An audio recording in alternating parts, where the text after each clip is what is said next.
কয় কথাবার্তা সাবধানে কয়ে, নাহলে কিন্তু ভোট পাইবেন, মানে এমপি হতে পারবেন। আমি বললাম, আপনি এমপি কি বানাবেন, কি সম্মান দিবেন আপনি আমারে, কি মর্যাদা দিবেন আমারে? আপনি আমাকে সর্বোচ্চ মর্যাদা দিয়ে কে আমাকে পৃথিবীতে পাঠিয়েছেন?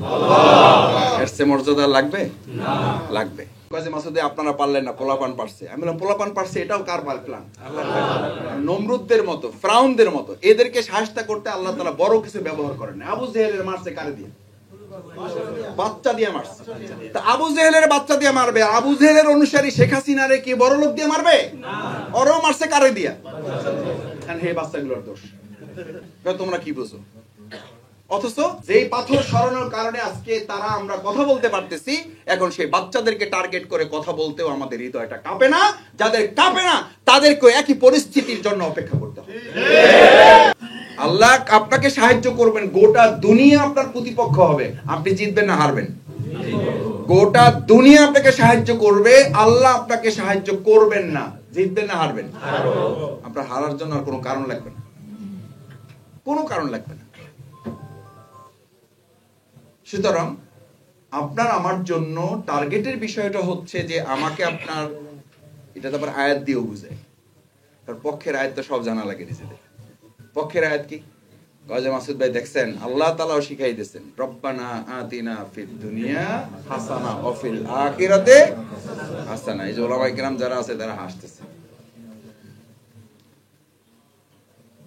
আল্লাহ তাআলা শিখাই দিয়েছেন রব্বানা আতিনা ফিদ দুনিয়া হাসানা। আগে কিসের কল্যাণ? আগে আল্লাহ তাআলা কিসের কল্যাণ চাইতে বলছে? বক্তৃতার বিরুদ্ধে যাচ্ছে, একটু সবর করেন, মন খারাপ করেন না। একটা সুন্দর তাফসীর আছে কেন আল্লাহ তাআলা এটা বলেছেন, রব্বানা আতিনা ফিদ দুনিয়া ওয়া ফিল আখিরাতি হাসানা। আল্লাহ তাআলা আগে কেন দুনিয়ার হাসানার কথা বলেছেন, কেন পরকালেরটা কথা বলেছেন? পরকালের কথা এবং দুনিয়ার হাসানার কথা আল্লাহ তাআলা এই কারণে উল্লেখ করেছেন যে যে ব্যক্তি পরকালের জান্নাতের নেশা তার মধ্যে ঢুকবে, দুনিয়ার সমস্ত কল্যাণের নেশা অন্য দুনিয়ার যে কারো সে সবচেয়ে বেশি অর্জন করতে পারবে। সুবহানাল্লাহ। কারণ তার মধ্যে কিসের নেশা ঢুকছে? আখিরাতের নেশা। আখিরাতের নেশাগ্রস্ত ব্যক্তির সামনে দুনিয়ার গাঁজাখোরের নেশার কোনো মূল্য নাই। আখিরাতের নেশা যার মধ্যে ঢুকছে, দুনিয়ার আর অন্য কোন নেশাগ্রস্ত লোক তাকে এসে মোকাবেলা করতে পারবে না। এই জন্য বলা হয় ইসলামপন্থী লোকদের যখন পাবেন ধরে নেবেন তার মধ্যে ইসলামও আছে, তার মধ্যে দুনিয়াও আছে। কারণ সে জান্নাতের নেশাগ্রস্ত হয়েছে এই মর্মে। আমাদের অনেকে বলে ইউনিভার্সিটিতে যারা লড়াই সংগ্রাম করত, এই যে 2024-এও যারা, আলহামদুলিল্লাহ আপনারা অনেকেই সাক্ষাৎকার দেখেছেন, এদের সাথে আমাদের পরিচয় ছিল না, কিন্তু সে বাড়ি থেকে উজু করে বের হয়ে আসছে।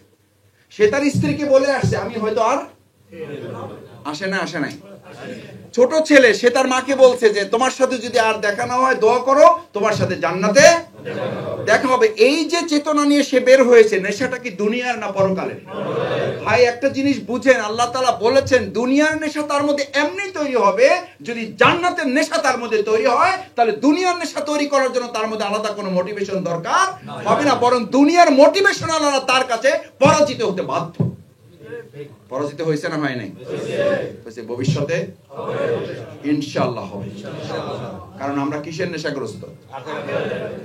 আপনি মনে করবেন যে নেশার আলোচনা করতেছেন, আরে ভাই নেশার আলোচনা আমি করতেছি, আল্লাহ তাআলা তো নেশার আলোচনা করেছেন। আকসিরু যাকারাল্লাহ হাত্তা ইয়াকুলু মাজনুন।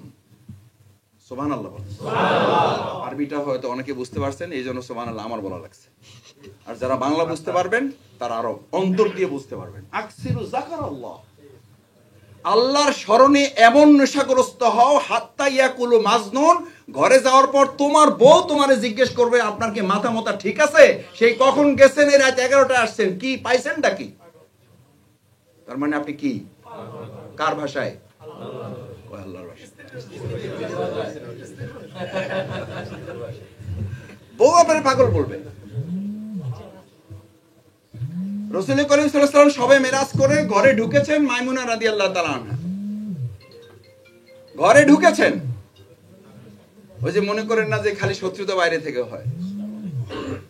মাইমুনা রাদিয়াল্লাহু তাআলা আনহার ঘরে ঢুকেছেন, কোন কোন মতে ভিন্ন মত আছে। ঢুকেছেন, রাসূল করিম সাল্লাল্লাহু আলাইহি সাল্লাম সাধারণত যে কোনো ঘটনা ঘটে আসলে যাকে পায় তাকে একটু বর্ণনা করে না করে, তাকে বর্ণনা করছে। একেবারে করজোরে বিনীত অনুরোধ করছে, মুহাম্মদুর রাসূলুল্লাহ সাল্লাল্লাহু আলাইহি ওয়াসাল্লাম আল্লাহর রাস্তে আমাকে বলছেন এই কথার। তাহলে লোকের আপনারা কি বলবে? পাগল। রাসূল করিম সাল্লাল্লাহু আলাইহি সাল্লামকে ওই জামানার লোকেরা পাগল বলছে না বলেনি? কিসের পাগল? কার পাগল? আল্লাহর পাগল। নেশা। আল্লাহ তাআলা আয়াত নাজিল করে এটা বলে দিলেন, ওমা সাহিবুকুম বিমাজনুন, তোরা যারে পাগল বলো আমার ওই লোক ব্যবসার পাগল না, ও চাকরির পাগল না, ও দুনিয়ার দান্দাবাজ না, ও দুনিয়ার পাগল না, ও স্বামী স্ত্রী সম্পদ পরিবার স্ত্রী সন্তান সন্ততির পাগল না, ও কার পাগল? ও তোমাদের পাগল না, ও আল্লাহর পাগল।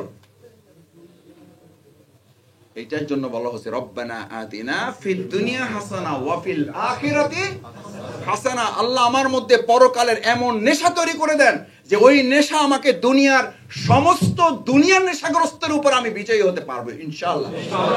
দেখি পারবেন ইনশাআল্লাহ? পারবেন ইনশাআল্লাহ? কারণ আমরা জান্নাতের নেশায় গ্রস্ত আর ওরা দুনিয়ার। এই জান্নাতের নেশায় আমাদের যদি নেশাগ্রস্ত আপনি হন তাহলে দুনিয়ার নেশা আপনাকে সামান্যতম সময়ের জন্য দুর্বল করতে পারবে না।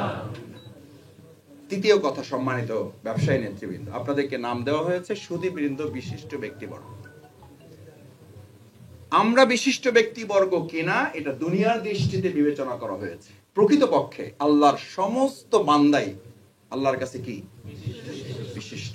ওয়ালাকাদ কাররামনা বানি আদম, আমি পুরো বনি আদমটা কি সম্মানিত করে। কারীম, ওয়ালাকাদ কাররামনা, আমি তাদেরকে সম্মানিত করেছি, মর্যাদাবান করেছি। এই কাররাম কারীম শব্দটা কোথায় কোথায় ব্যবহৃত হয়? কোরআনুল কারীম। সেই কারীম আপনার সাথে আল্লাহ তাআলা যুক্ত করেছে। সুবহানাল্লাহ, বাড়ি যাই করি। আর আমরা মনে করি কি 5 লাখ টাকা দিতে বলে সে বিশিষ্ট ব্যক্তি। আর আল্লাহ তাআলা জন্মগতভাবেই আপনাকে বিশিষ্ট ব্যক্তি করে পাঠিয়েছেন।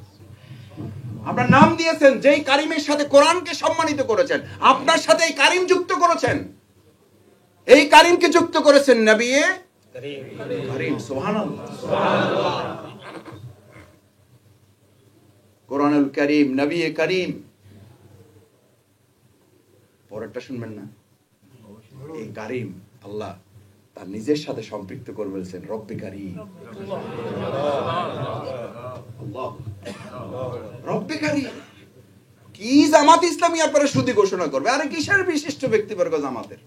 আপনারা আল্লাহ তাআলা জন্মগতভাবে বলেছে আমার রব্বে কারীমের সাথে আমি যে কারীম যুক্ত করেছি, আমার বান্দা, আমার এই গোলামের সাথে, আমার এই বান্দাগুলোর সাথে আমি কোরআনের সাথে কারীম দিয়েছি, আমার সাথে কারীম দিয়েছি, নবীর সাথে কারীম দিয়েছি, আমার এই গোলামগুলোর সাথে আমি কারীম দিয়ে তাদেরকে ওই একই সম্মান আমি মর্যাদাবান করেছি। সুবহানাল্লাহ।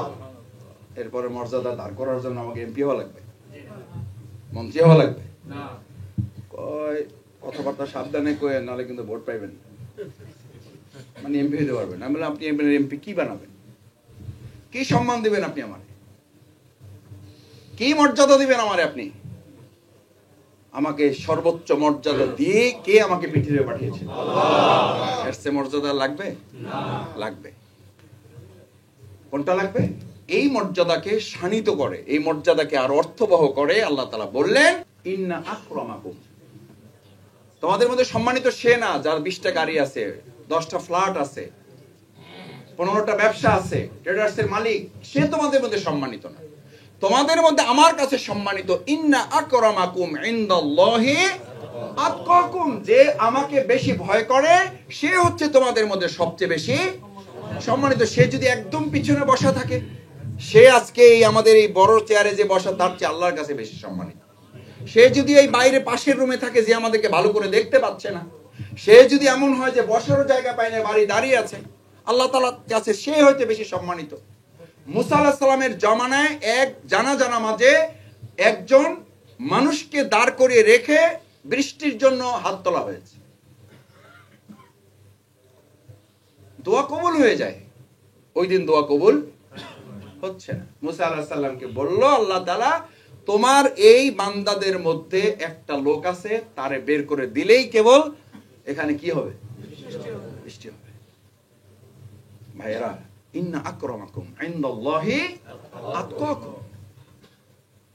মুসা আলাইহিস সালাম বিরাট বিপদে পড়ে গেলেন, যে কারে বলবো আমি তো জানি না সেই লোকটাকে। আল্লাহ তো নামও বলে দেয় না, শুধু বলছে একটা লোক আছে, ওরে বাইর করো। বাইর করার সাথে সাথে কি হবে? বৃষ্টি হবে। ঘোষণা করলো, একজন আছেন, বের হন। সে আল্লাহর দৃষ্টিতে সে গুনাহগার শুধু না, এবং সে নিজেও জানেন যে সে আল্লাহর দৃষ্টিতে ভয়ঙ্কর গুনাহগার। আমরা আশা করি আমাদের এই সামগ্রিক জনগোষ্ঠীর স্বার্থে এখান থেকে আপনি বেরিয়ে যাবেন। যে গুনাহগার সে বুঝতে পারছে না, পারে নাই? পারছে। ভাইরা, সম্মান মর্যাদার জায়গাটা আল্লাহকে ভয় করার কত বেশি এটা গুরুত্বপূর্ণ, কত বেশি এটা গুরুত্বপূর্ণ। লোকটা তো খুবই অসহায়ত্ব বোধ করতেছে। এতগুলো লোকের মধ্যে দিয়ে যদি বলা হয়, মাসুদ ভাই আপনার একটু বের হয়ে যেতে হবে, একটা প্রবলেম ধরা পড়ছে আপনার, আমার কিছু থাকবে না। এখানে যদি বলা হয় যে আমাদের প্রোগ্রামটা সফল করার ক্ষেত্রে একজন একটু সমস্যা আছে, আপনি আল্লাহর রাস্তায় এখান থেকে একটু বাইরে হয়ে যান, কি পরিস্থিতিটা হবে? আসমানের দিকে তাকিয়েছে সে, ডানে বামে কোথাও না তাকায় আসমানের দিকে তাকিয়ে, আল্লাহ এতদিন গুনাহ করছি, এত গুনাহ করছি, আপনি আমাকে শাস্তি দেন নাই, লজ্জিত করেন নাই, অপমানিত করেন নাই। আল্লাহ, আজকে এতগুলো লোকের মধ্যে আপনি যদি আমাকে অপমানিত, লাঞ্ছিত করেন, আপনি করতে পারেন, কিন্তু আমাকে চাইলে আপনি আজকে মাফও করে দিতে পারেন, মাফও করতে পারেন, মাফও করে দিতে পারেন আল্লাহ। এইটুকু বলে যখন তার চোখ দিয়ে দরদর করে পানি বের হয়েছে, চোখের পানির মূল্য আল্লাহর কাছে কত বেশি, আল্লাহকে ভয় করাটা আল্লাহর কাছে কত বেশি, শুধু চোখের পানি ফেলাটা বাকি। হাদিসে উল্লেখ করা হয় যে তার চোখের পানি পড়তে শুরু করেছে, তার মধ্যে বৃষ্টিও শুরু করেছে। মুসা আলাইহিস সালাম আল্লাহর কাছে জানতে চাইলেন, ইয়া আল্লাহ, আমার এখান থেকে তো কোনো লোক বের তো হইল না, আপনি বৃষ্টি দিলেন কেন? আল্লাহ তাআলা বললেন, মুসা, তোমার ওই কথার পর আমার ওই বান্দা যখন চোখের পানি ফেলেছে, তার ওই চোখের পানি দেখে তার মাথাটা নিচু করে আমার কাছে যখন অনুতপ্ত, অনুশোচিত হয়েছে, আমার ভয়ে যখন সে ক্রন্দন করে ফেলেছে, আমি আল্লাহ আর নিষ্ঠুর হইতে পারি নাই, নির্দয় হইতে পারি নাই।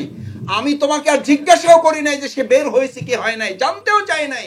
আমি ওই চোখের পানির সাথে সাথে আমি আসমান থেকে পানি ঝরানোটা আমার জন্য বাধ্যতামূলক হয়ে গেছে। কানা হাক্কান আলাইনা নাসরুল মুমিনিন। এই মৌলভীবাজার ওয়ালারা, এই চকবাজার ওয়ালা যখন আল্লাহ ভীরু হয়ে যাবে, আসমান এবং জমিন দুই জায়গা থেকে আল্লাহ তার রহমত এবং বরকতের দরজা যেমন বর্ষার মতো খুলে দিয়েছেন, এই আসমান এবং জমিনের বরকতের দরজাটাও খুলে দেবেন কে? আল্লাহ। সেজন্য আল্লাহ বললেন, তুমি তো জন্মগতভাবে তো মুসলমান হইছই, তোমাকে আমি আরেকটু সম্মানিত করতে চাই। ইন্না আকরামাকুম ইনদাল্লাহি আতকাকুম। আল্লাহকে ভয় করা, আল্লাহকে ভয় করার একটা নেতৃত্ব তৈরি করা। আমি আপনাদের কষ্ট বাড়াতে চাই না। আমি দেলোয়ার ভাইকে আলোচনা করেই পাঠাইছি যে আলোচনা করার দায়িত্ব আপনার। আমি ভাইদের শুধু একটু সালাম দিয়ে দোয়া নেব, কারণ আমি এখানে অনেক গুনাহ করে রাখছি। আগে আসামির কাঠগড়ায় দাঁড়ানো, এর আগে বেশ কয়েকটা প্রোগ্রাম মিস করছি। আজকে আমি প্রধান অতিথি হিসেবে আসি নাই, প্রধান আসামি হিসেবে এসেছি, এবং এই মাপ চাইতে এসেছি যে অতীতে যা করছি সে তো মাপ করবেনি। আল্লাহ রাসূল সাল্লাল্লাহু আলাইহি ওয়াসাল্লামের একটা চমৎকার দোয়া আপনাদেরকে শোনাই। আল্লাহুম্মা গফিরলি জামবি কুল্লুহু দিফাহু জিল্লাহু আউওয়ালাহু আখিরাহু। আল্লাহ, আমি আগে যা করছি এবং পরেও যা করব, মানুষ চান্স যদি পায় দোয়া করতে কি আর কম করে? আবার সেখানে দোয়াটা রাসূল সাল্লাল্লাহু আলাইহি ওয়াসাল্লামের, করতে তার অসুবিধা নেই। সাল্লাল্লাহু আলাইহি ওয়াসাল্লাম, আল্লাহুম্মা গফিরলি জামবি, আল্লাহ আপনি আমার গুনাহ maaf করেন, কুল্লুহু সব, দিফাহু জিল্লাহু আউওয়ালাহু আগে যা করছি, ওয়া আখিরাহু এবং যা ভবিষ্যতে করব সব আপনি maaf করে দিবেন। সুবহানাল্লাহ। আমার আগের গুলো তো maaf করবেনই, ভবিষ্যতেও যেগুলোতে আসবো না। আনিস ভাই ঠেলে আমার জান বাইরে হয়ে যায়। ভবিষ্যতেও যেগুলোতে আসতে পারবো না সেগুলো আপনারা মাফ করে দিলেন তো ইনশাআল্লাহ? আপনি সাক্ষী থেকে এটা এমনি একটু বললাম, মজার জন্য বললাম। তারপরে দোয়াটা তো সুন্দর। আমি একটা দোয়া, দুটা দোয়াও যদি গভীর রাতে করার সুযোগ পাই, এই দোয়াটা করি। কারণ গুনাহ একটা করার পর তওবা করে আল্লাহর কাছে হাজির হইতে পারবো কিনা তার তো কোনো গ্যারান্টি নাই। সুতরাং এই দোয়াটা আপনাদেরও করার চেষ্টা করা হচ্ছে, যাদের মুখস্থ আছে আলহামদুলিল্লাহ, যাদের নাই আল্লাহুম্মা গফিরলি যামবি কুল্লুহু দিফাহু যিল্লাহু ওয়া আউওয়ালাহু ওয়া আখিরাহু ওয়া আলানিয়াতুহু ওয়া সিররাহু। সুবহানাল্লাহ। আমার প্রকাশ্য এবং গোপন যা আছে, যেই গুনাহ আমি জানি আর আপনি জানেন, এমন গুনাহ আছে যা শুধু আপনি জানেন, আমি এখনো সেই গুনাহটা ধরতেও পারিনি, যে ওটা যে গুনাহ এটা আমি বোঝারও কি পাই নাই, সুযোগ পাই না, সেটাও আপনি মাফ করে দিন। ওটার নাম হচ্ছে আলানিয়াতু ওয়া সিররাহু, প্রকাশ্যে যা, গোপনে যা, যা শুধু আপনি জানেন আর কেউ জানে না। আমার স্ত্রী জানে না, আমার সন্তান জানে না, আমার কর্মী জানে না, আমার নেতা জানে না, আমার দায়িত্বশীল আমার বাবা জানে না, আমার চাচা জানে না, আমার দাদা জানে না, আমার নানা জানে না, আমার ব্যবসায়িক পার্টনার বন্ধু কেউ জানে না, সেটা আপনি মাফ করে দিন। সেই জন্য তৃতীয় যে কথাটি আমি আপনাদের কাছে বিনয়ের সাথে উপস্থিত করতে চাই, ভাইয়েরা, আল্লাহ তাআলা আপনাদেরকে এই যে দুটো সম্মান দিয়েছেন, একটা মর্যাদাবান করেছেন, এবং সেই মর্যাদাবানের জায়গাটা আল্লাহ তাআলা আপনাদেরকে এমন ভাবে তৈরি করেছেন যে দুনিয়াতে আল্লাহ তাআলা দুটো সম্মান মানুষকে পরীক্ষার জন্য দিয়ে থাকে। সেই সম্মান পরীক্ষার জায়গাটা কি? নিআমাহু, তোমাদেরকে আমি নিয়ামত দিয়েছি। এই নিয়ামত তোমাদেরকে দিয়েছি এই কারণে যে এই নিয়ামত দিয়ে আমি তোমাদেরকে দেখতে চাই যে যাদেরকে দেই নাই তারা আমাকে ভুলে গিয়েছে, আর তোমাদের যাদেরকে দিয়েছি তোমরা পাওয়ার পর আমাকে কি করে যাচ্ছ কিনা, ভুলে যাচ্ছ কিনা। কারণ সাধারণত মানুষ ভালো অবস্থায় আল্লাহকে যত স্মরণ করে তার চেয়ে বিপদগ্রস্ত অবস্থায় আল্লাহকে কি করে। আমি অনেক সময় বুঝার জন্য বলি, এরকম একটা প্রোগ্রামের ইতিপূর্বে 2024 সালে 5ই আগস্টের আগে দাওয়াত পাওয়ার পর এই প্রোগ্রামে আসতে অন্তত সূরা কুল হু আল্লাহ, সূরা কুল হু আল্লাহ তো চেনেন, আমাদের এলাকায় তো আবার দুইটা সূরা জানে মুখস্থ, যে একটা কুল হু আল্লাহ পারি আর একটা ইখলাস পারি না। কয়টা পারে? পারে কয়টা? আসলে একটা, কিন্তু নাম দিয়েছে কয়টা। আমি কয়টা পারে? ওই দুইটা পারি, একটা কুল হু আল্লাহ পারি আর একটা সূরা ইখলাস পারি। আসলে পারে কয়টা? একটা পারে। তো এই কুল হু আল্লাহ পড়তে পড়তে তারপর এখানে আসতেন। আজকে যদি আপনার বিবেকের কাছে কোশ্চেন করে, আমি শফিকুল ইসলাম মাসুদি মাঝে মধ্যে অ্যানালাইসিস করি, যে এরকম একটা প্রোগ্রামের দাওয়াত পাওয়ার দিন থেকেই আমি ইন্নালিল্লাহ পড়া শুরু করি। আসা তো পরে, পাওয়ার দিন থেকেই শুরু করি। আল্লাহুম্মা ইন্না নাযালুকা ফি নুহুরিহিম, আল্লাহ ওখানে যদি সব ধরাও পড়ে সবাই, তাদের চেয়ে তো আমার কাজ অনেক বেশি, আল্লাহ হেরা ধরা পড়ে পড়ুক, আমি যেন অন্তত। আবার আনিস ভাই কি করছেন, আল্লাহ আমি যেহেতু থানা আমির, সবাই অ্যারেস্ট হলে অসুবিধা নেই, কিন্তু আমি অ্যারেস্ট হলে তো একটু সমস্যা, আল্লাহ আমার একটু সেভ করে দিয়ে। এই দোয়া মানুষ প্রকৃতিগতভাবে দুর্বল হওয়ার কারণে এটা করতে সে বাধ্য করে, হয়তো আমরা এটা করি না। মুহাম্মদ রাসূলুল্লাহ সাল্লাল্লাহু আলাইহি ওয়াসাল্লাম এক বেদুইন এরকম মজলিসে বক্তৃতা শুনতে শুনতে, হেতু এখন ইসলামী কবুল করে নাই, কেবল বক্তৃতা শোনা শুরু করছে। তো দেখেন তাদের বক্তৃতা শোনা, আমাদের বক্তৃতার মধ্যে এটা ডানে বামে, এতে বক্তৃতা শুনতে গিয়ে ওখানে প্রস্তাব করে আলাইছে। মুহাম্মদ রাসূলুল্লাহ সাল্লাল্লাহু আলাইহি ওয়াসাল্লামের বক্তৃতার এত জাদু ছিল, এটা হাসার জন্য বলা হয় নাই, ইসলামী কবুল করে নাই। এই বক্তৃতা শুনতে শুনতে প্রস্তাবের কথা ভুলে গেছে। ওই মসজিদে নববীর চত্বরেই সে কি করে ফেলছে, প্রস্তাব করে ফেলছে। আবু বকর ওমরের মতো জবরদস্ত সাহাবীরা ডানে বামে চোখ গোড়ায় এক একজন তাকাইতেছে, যে কেউ মারতে যাবে, কেউ কলার ধরবে, কেউ ধরে নিয়ে এসে রাসূলকে বলবে যে ইয়া রাসূলুল্লাহ এখনই বলেন, শেষ করে দেই। আমরা সাধারণত যেটা করি, মুহাম্মদ রাসূলুল্লাহ সাল্লাল্লাহু আলাইহি ওয়াসাল্লাম এদের পরিস্থিতি দেখে সবাইকে শান্ত করলেন, বসো বসো, এবং নির্দেশ দিলেন, যাও বালতি ভরে পানি নিয়ে আসো। মুহাম্মদ রাসূলুল্লাহ সাল্লাল্লাহু আলাইহি ওয়াসাল্লাম নিজে হাতে নিলেন, পানি হাতে নিয়ে ঢেলে দিয়ে প্রস্তাবটা কি করে দিলেন, পরিষ্কার। এই দৃশ্য দেখে বেদুইন সাথে সাথে দোয়া করলো, ওই যে নিজের দোয়া, যে কারণে এটা বলেছি যে মানুষ তার নিজের জন্য দোয়া করতে পছন্দ করে। সে দোয়া করলো কি, আল্লাহুম্মা আরহামনি, আল্লাহ এই যে বিরাট দুরবস্থা থেকে আপনি আমারে বাঁচাই দিলেন, আপনি আমার প্রতি কি করেন, আল্লাহুম্মা রহামনি, আমার প্রতি রহম করেন, ওয়া মুহাম্মাদান, এবং কার প্রতি করেন? মুহাম্মাদান। ওয়ালা তারহাম মানা আহাদান, আপনি এই বাকি আর যা আছে এগো কার প্রতি আপনি কি করেন না, দোয়া করেন না। মুহাম্মদ রাসূলুল্লাহ সাল্লাল্লাহু আলাইহি ওয়াসাল্লাম বেদুইনের দিকে তাকাই বলছে, তুমি এটা কি বললা? কয়, না ইয়া রাসূলুল্লাহ, আপনি না থাকলে তো এরা আমাকে আজকে মেরেই ফেলতো, এদের জন্য আমি দোয়া করবো কেন? কয় যে দোয়া করবো না, চুপ থাকো, বড় দোয়া করলা কেন? কয় এটা আমার প্রকৃতিগত ভাবে এটা কি হয়ে গেছে, এসে গেছে। সাথে সাথে রাসূল সাল্লাল্লাহু আলাইহি ওয়াসাল্লামের হাতে হাত রেখে কলেমা পড়ে মুসলমান। আপনি মানুষের মধ্যে জোর করে ভালোবাসা তৈরি করতে পারবেন না। মানুষকে এটা সে বলতে পারবেন না, কালকে থেকে এই এলাকা আমার, এই রাস্তা এইটা আমার, এই ফুটপাত এখন থেকে আমার, এই যে দোকান যা দেখতে পাচ্ছ এগুলো আমার, এই আমার আমার বলতে বলতেই এক লোক 2041 পর্যন্ত থাকা টার্গেট করে আমরা বলছি পদত্যাগ করতে, হে দেশ ত্যাগ করে ফেলেছে। আমরা কি দেশ ত্যাগ করতে বলছি কোনোদিন? ভাই কেউ বলছে? একজন লোকও বলছে? তাহলে করলো কেন? কে চেয়েছে? আবার মাঝে মধ্যে আপনারাও বলেন, কয় যে মাসুদ আপনারা পারলেন না, পোলাপান পারছে। আমি বললাম পোলাপান পারছে এটাও কার প্ল্যান? নমরুদদের মতো, ফিরাউনদের মতো এদেরকে সাহায্য করতে আল্লাহ তাআলা বড় কিছু ব্যবহার করেন। আবু জেহেলের মারছে কারে দিয়ে? বাচ্চা দিয়ে মারছে। তা আবু জেহেলের বাচ্চা দিয়ে মারবে, আবু জেহেলের অনুসারী শেখ হাসিনারে কি বড় লোক দিয়ে মারবে? ওরও মারছে কারে দিয়া? কারণ হে বাচ্চাগুলোর দোষ। তোমরা কি বুঝো? অথচ যেই পাথর সরানোর কারণে আজকে তারা আমরা কথা বলতে পারতেছি, এখন সেই বাচ্চাদেরকে টার্গেট করে কথা বলতেও আমাদের হৃদয়টা কাঁপে না। যাদের কাঁপে না তাদেরকে একই পরিস্থিতির জন্য অপেক্ষা করতে হবে। এই সম্মান দিতে হবে। বাবার সামনে সন্তান যদি বড় ব্যবসায়ী হয়ে যায়, আমি তো মাঝে মধ্যে এনায়েত ভাইকে তার ছেলের কথা, অমির কথা বলি, আলহামদুলিল্লাহ ভালো ছেলে আপনার, তো অমি যদি বড় হয়ে যায় এটা কি বাবার দুঃখের কারণ না আনন্দের কারণ? এটা কি বলবে যে এই তুই তুই আমার গর্বে ধরছ, তুই তোর মায়ের গর্বে ধর, তুই তুই তো জানি তুই আমার পোলা, তুই বেশি বাড়াবাড়ি করবে না, এটা বলে কেউ? বরং সে যদি কাজে আগে যায় সবাইকে বলে, পরিচয় করাই দেয়, এই যে আমার ছেলেটা আলহামদুলিল্লাহ আমার চেয়েও সে ব্যবসাটা এখন ভালো বুঝে, আল্লাহর রহম, দোয়া করবেন আমার ছেলেটার জন্য, বলে না? বলে না? তা আমাদের ছেলের বাচ্চারা যদি আমাদের দেশটাকে এগিয়ে নেওয়ার জন্য আমার চেয়ে এক ধাপ এগিয়ে গিয়ে তারা কাজ করতে পারে, ওই ছেলের জন্য দোয়া না করে তাদের তিরস্কার করাটা কোনো নৈতিকতার কারণ হতে পারে না। এটা আরেকটা দুর্নীতিবাজদের কারণ, এটা আরেকটা চক্রান্ত। ছেলেপান মানুষ, ভুল ভ্রান্তি থাকে না বাচ্চা? আপনার থাকে না?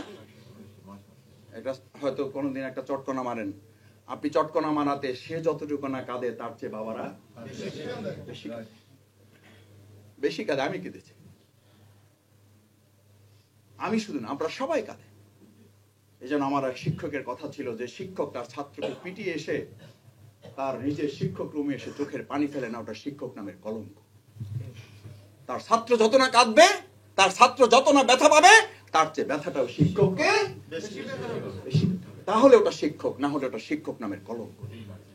আজ আমাদের দেশে যারা রাজনীতি করেন, আমাদের এই ছেলে সন্তানগুলোকে, যে বাচ্চাদের কারণে নতুন আরেকটা বাংলাদেশ পেয়েছি, তাদেরকে আদর যত্ন স্নেহ ভালোবাসা দোয়া শাসন দিয়ে তাদেরকে এগিয়ে নিতে না পারলে আমরা ওরকম ব্যর্থ বাবা হিসেবে পরিচিত হব। এই দেশকে এগিয়ে নেওয়ার দায়িত্ব আমাদের আছে, এদেরকে উৎসাহিত করা, অনুপ্রাণিত করার দায়িত্ব আমাদের আছে। মুহাম্মদ রাসূলুল্লাহ সাল্লাল্লাহু আলাইহি ওয়াসাল্লাম বেদুইনকে যদি এগিয়ে দিতে পারেন, ও তো ইমানদারি ছিল না। আর আমাদের এই ছেলেগুলো এক একটা উজু করে বের হয়েছে, বাবা মার কাছ থেকে বিদায় নিয়ে গিয়ে শহীদ হয়েছে, হাত হারিয়ে ফেলেছে। আমিরে জামাতের ভিডিও আপনারা দেখেছেন, জিজ্ঞেস করেছে তোমার তো একটা হাত কেটে ফেলা হয়েছে, তোমার অনুভূতি কি? বলছে যদি আমার আর একটা হাত দেওয়া লাগে তারপরও এই বাংলাদেশের জন্য আমি লড়াই করে যাব। এই ছেলেগুলোই তো তারা যারা বলেছে আমাদেরকে একটা মারবেন, আমাদের একটাই যাবে, বাকিগুলো একটাও যাবে না। এই কথা কি আমরা বুরমপুরে বহু লোক বলতে পারছে?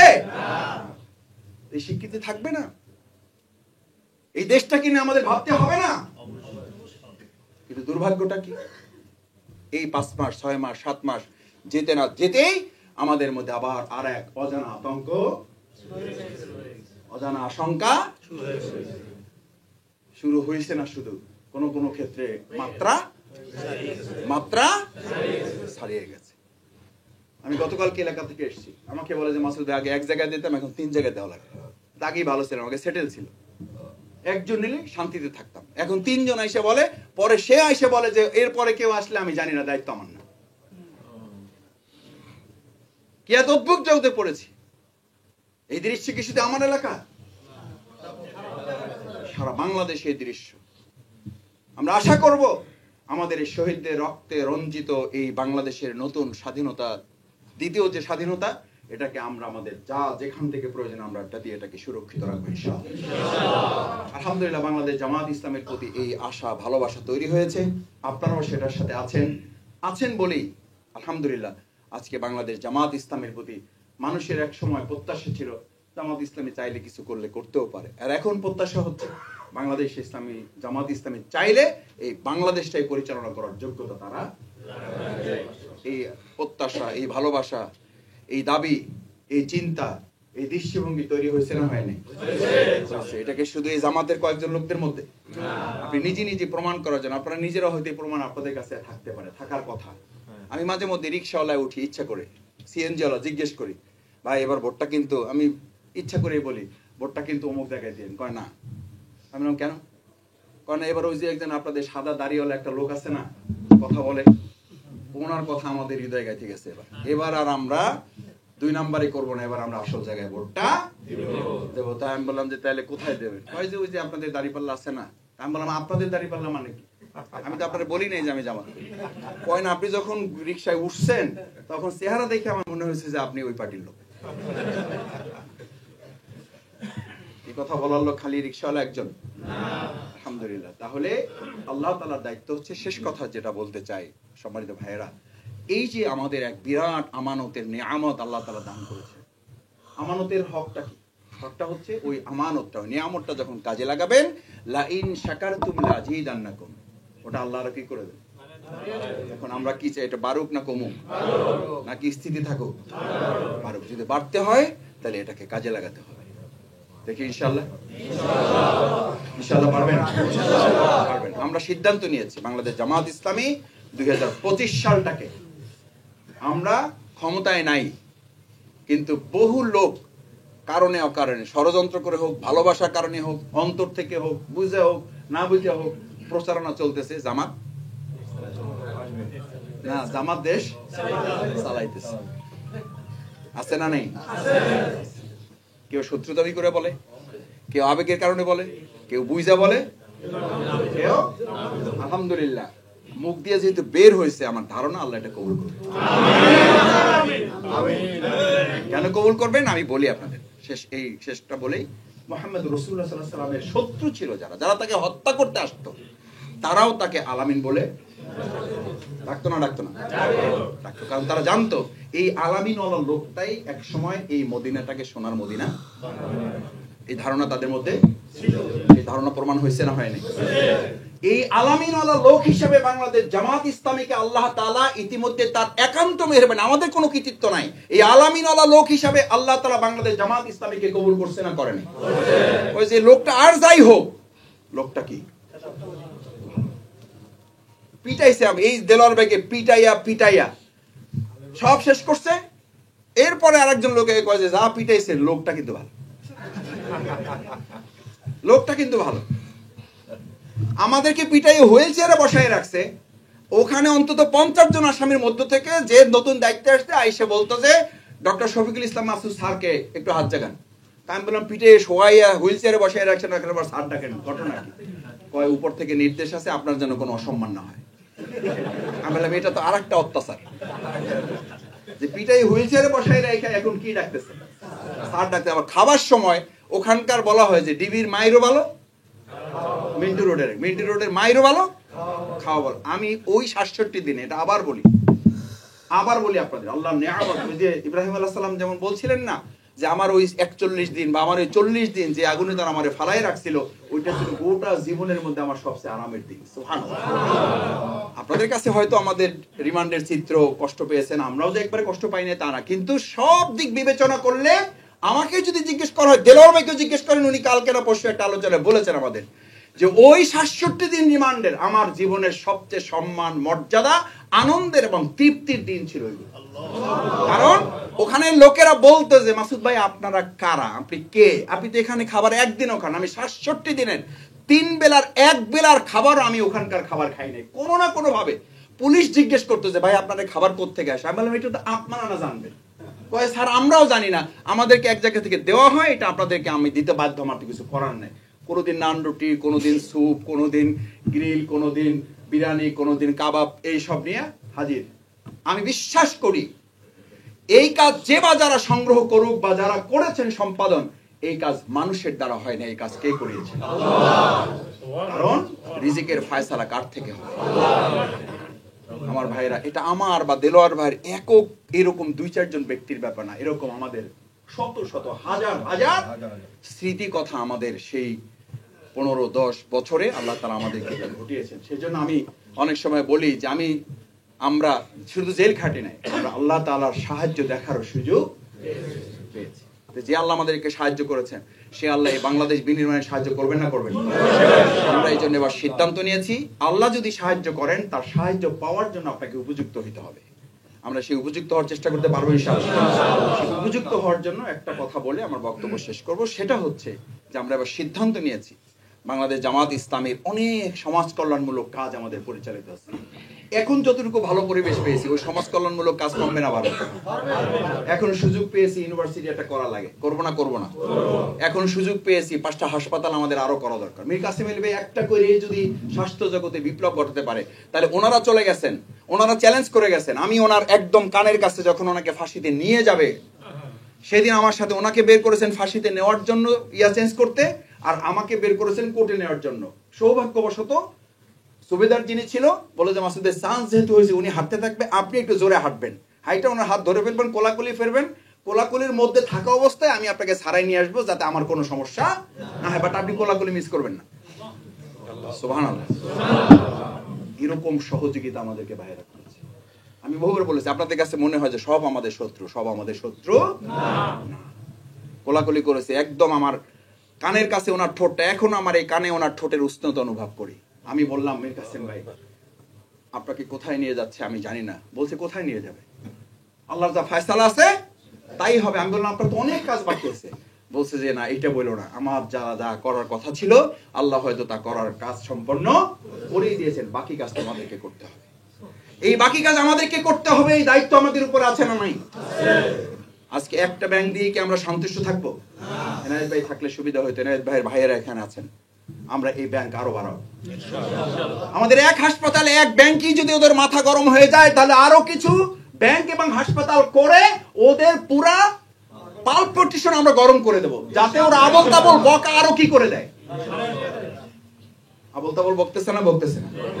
বকতেছে। এই জন্য বাংলায় আছে, রেগে গেলেন তো তাদের সাথে আমাদের যুদ্ধ করে হাঁটতে হবে না, তারা রেগে গিয়েই হেরে যাবে, এবং আমরা ভালো কাজের মধ্য দিয়েই তাদের সাথে আমরা মোকাবেলা করব ইনশাআল্লাহ। সেজন্য আমরা হাসপাতাল করব ইনশাআল্লাহ, বিশ্ববিদ্যালয় করব ইনশাআল্লাহ। বুঝেন? কিন্তু যদি করা লাগে তাহলে মাসলা আর জিজ্ঞেস করেন না যে ভাই আমাদের যাকাতের টাকা কই দেব। সোজা মাসলা জিজ্ঞেস করেন। মাসলা একটা, 8টা খাতের মধ্যে একটা খাতের নাম হলো ফি সাবিলিল্লাহ। যতক্ষণ পর্যন্ত আল্লাহর জমিন, আল্লাহর দ্বীন বিজয় না হয়, ততক্ষণ 7 খাতের পরিবর্তে এটাই হচ্ছে একমাত্র খাত যেই খাতে দিলে রাষ্ট্র প্রতিষ্ঠা করার পর বাকি 7 খাতে ভূমিকা পালন করবে ইসলামী রাষ্ট্র। আর তার আগ পর্যন্ত আপনি 7 খাতে দিতে থাকবেন, ফি সাবিলিল্লাহ দিবেন না, দিতেই থাকবেন, আর গ্রহিতা কমতে থাকবে। কমছে বরং মৃত্যুর মিছিল হয়ে যায়। এখন যাকাত দিতে এসে 50 জন পায়ে পিষ্ট হয়ে মরে গেছে। রাসূল সাল্লাল্লাহু আলাইহি সাল্লাম ইসলামী রাষ্ট্র করেছেন, এরপরে যাকাত দেওয়ার জন্য রাস্তায় রাত্রে 2টা-3টা রাস্তায় ঘুরতেছে, একজন পিছন থেকে বেয়ে জিজ্ঞেস করতেছে ভাই বহুক্ষণ ধরে লোক খুঁজছি, আপনারা পাইছি, আমার যাকাতটা একটু লন। কয় যে আপনি বাইরে হয়েছেন কবে? আমি 2 দিন আগে। আমি 3 দিন আগে বাইরে হয়েছি। আমি 3 দিন আগে বাইরে হয়েছি, আমার টলন। আমি আপনাকে কথা দিয়ে বলছি, বাংলাদেশ জামাত ইসলামীর এই খাতে এই বিশ্বাস আমানতদারিতা নিয়ে জামাতের হাতে আপনার যাকাত তুলে দেন, আমরা কয়েক বছরের মধ্যে যাকাত দাতা পাওয়া যাবে, যাকাত গ্রহীতা বলে বাংলাদেশ আর কেউ থাকবে না। আমার চ্যালেঞ্জ না, এটা কার চ্যালেঞ্জ? এটা ইসলামের সৌন্দর্য, এটা ইসলামের ইতিহাস। এই ইতিহাস থেকে আপনিও বের হতে পারবেন না। যারা অনেকেই বলেন, আমি এবার এটা বলেছি গতকালকের একটা ওয়ারিনা সূত্রপুরের প্রোগ্রামে, যে এবার আপনি আত্মীয়র কাছ থেকে একটু ইয়ালন মাপলান, যে আমার চাচা, আমার খালা, আমার খালু, তোমার হক আছে, তোমার এবার 50,000 টাকা দেওয়ার কথা ছিল, তোমার আমি এবার 20,000 টাকা দিলাম। কারণ 2025 সালটা অন্য যে কোনো সালের চেয়ে একটু ব্যতিক্রম না ব্যতিক্রম? একটু টার্নিং পয়েন্ট না নরমাল? Turning point. এই 25 সালের উপরে ডিপেন্ড করবে বিগত 25 বছর বাংলাদেশ কোন দিকে হাঁটবে। এই 25 বছর কোন দিকে হাঁটবে, এই 2025 সালকে যদি আপনি গুরুত্বের বিবেচনায় নিতে ব্যর্থ হন, তাহলে আপনি ব্যর্থ হন নাই, জামাত ইসলামী ব্যর্থ হয় নাই, বাংলাদেশ ব্যর্থ হবে। আমি কি আপনাদের কাছে আশা করতে পারি যে আমার যাকাতের সম্পূর্ণ টাকা একেবারে নিডেড, যদি প্রয়োজন হয় যে রোগাক্রান্ত একেবারে অসহায় হয়ে পড়েছে, তারে 5,000 টাকা না দিলে নয়। আমি বলছি, আবার বলছি, ভুল বুঝেন না আমাকে, মসজিদে দিবেন না বলছি না। মসজিদে দিতে হবে কেন? মসজিদ তো সরকারিকরণ হবে। লিল্লা মার্ডিং দিতে হবে কেন? লিল্লা মার্ডিং তো সরকার চালাবে। এতিমখানায় দিতে হবে কেন? এতিম তো সরকার, রাষ্ট্র চালাবে। আপনি কতজনকে চালাবেন? আপনি চালিয়ে তো আপনার মধ্যে অহংকার তৈরি হইতে পারে, হয় না? আমাদের এই মাদ্রাসাগুলো থেকে শুধু এই লোকদের জাকাতের কারণে চলে বলে, ওই মাদ্রাসার লোকদের কথা আপনাকে বলছে মাসুদ ভাই, এই জাকাতের টাকা এই মাদ্রাসা চলে বলে এখান থেকে আল্লাহর গোলাম হওয়ার পরিবর্তে এখান থেকে এমপির গোলাম হয়ে বের হয়। আছে না নাই? তাহলে যে জাকাত আল্লাহর গোলাম তৈরি করার কথা, সেই জাকাত তার বিপরীতে কি তৈরি করছে? এমপির গোলাম তৈরি করছে। আমরা বলেছি কেন বের হচ্ছে না 2023 সালে? বের হন। বলছে মাসুদ ভাই, তার মাদ্রাসাটা কি হয়ে যাবে? বলছে আপনারা নিজেরাই বলেছে, বলছে আপনারা তো ব্যাংক রেখে আপনারা বের হতে পারছেন, ব্যাংক ছেড়ে দিচ্ছেন। বলছে হ্যাঁ ছেড়ে দিচ্ছি, কারণ এই ব্যাংক তো আমাদের না। ব্যাংক কার হাতে? আল্লাহ চাইলে আবার আমাদের হাতে দেবেন। ইউনিভার্সিটি রেখে আমরা চলে আসছি, আল্লাহ বর্ষা।